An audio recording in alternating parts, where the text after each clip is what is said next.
Right ఇక నెల్లూరులోని VRC high school ఆధునీకరణ పనులను మంత్రి నారాయణ పరిశీలించారు.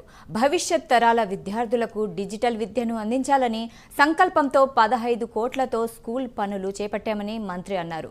నాణ్యత ప్రమాణాలలో ఎక్కడా రాజీ లేకుండా పనులు త్వరగా చేయాలని అధికారులకు మంత్రి ఆదేశించారు. భారతదేశంలోనే నెంబర్ 1 స్కూల్గా తీర్చిదిద్దుతామని మంత్రి నారాయణ వెల్లడించారు.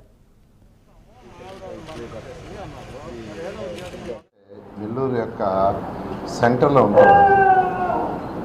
ఎంతోమంది కళాశాల నుంచి చదువుకొని అనేక మంది ఐఏఎస్ కావచ్చు, ఐపీఎస్ కావచ్చు, డాక్టర్లు కావచ్చు, ఇంజనీర్లు కావచ్చు, పెద్ద పెద్ద వ్యాపారస్తులు కావచ్చు, లేదా రాజకీయ నాయకులు కావచ్చు, ఈ కళాశాల ఈ స్కూల్ నుంచి అయ్యారు.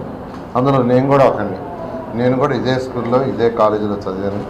అయితే ఈరోజు ఈ రాష్ట్రానికి ఒక మంత్రిగా ఉండా భారతదేశంలో దాదాపు అన్ని రాష్ట్రాల్లో ఈ మంత్రి రాకముందు అనేక ఇన్స్టిట్యూషన్స్ని నెలకొల్పడం జరిగింది. ఆ నేపథ్యంలో 2014-19లో మున్సిపల్ శాఖ మంత్రిగా ఉన్నప్పుడు నా ఆధ్వర్యంలో 2000 మున్సిపల్ స్కూల్స్ ఉన్నాయి. వాటన్నిటి కూడా ఫౌండేషన్ కోర్స్ అని స్టార్ట్ చేశాను. ఆ పిల్లల ఆనందానికి అద్దరు లేదు, ఆ టీచర్ల ఆనందానికి కూడా అద్దరు లేదు, ఆ హెడ్ మాస్టర్లు. అలా జరిగింది. అయితే గత ప్రభుత్వం నిర్విరామం చేసి అన్నీ వదిలేసింది. ఇదే క్యాంపస్లో ఫస్ట్ ఫ్లోర్లో 300 మంది పిల్లలకి, ఇంటర్మీడియట్ పిల్లలకి హై క్వాలిటీ ఆఫ్ ఎడ్యుకేషన్ ఇవ్వాలని నారాయణ ఇన్స్టిట్యూషన్స్ నుంచి స్టాఫ్ని ఇచ్చి ప్రతి నెల 6 లక్షల రూపాయల జీతం పే చేస్తూ ఐఐటి నీట్ చెప్పించాం. ప్రమాణంగా ర్యాంకులు తెచ్చుకున్నారు. ఎక్కడికైనా పోతే వాళ్ళు వచ్చి కాళ్ళ మీద పెడతారు, సార్ మీ దయ వల్ల ఈరోజు మేము ఐఐటీలో సెలెక్ట్ అయ్యి ఈ కంపెనీలో చేస్తాం, ఆ కంపెనీలో చేస్తాం. అలాంటి కాలేజీ స్కూలు మొత్తం మూసేశారు.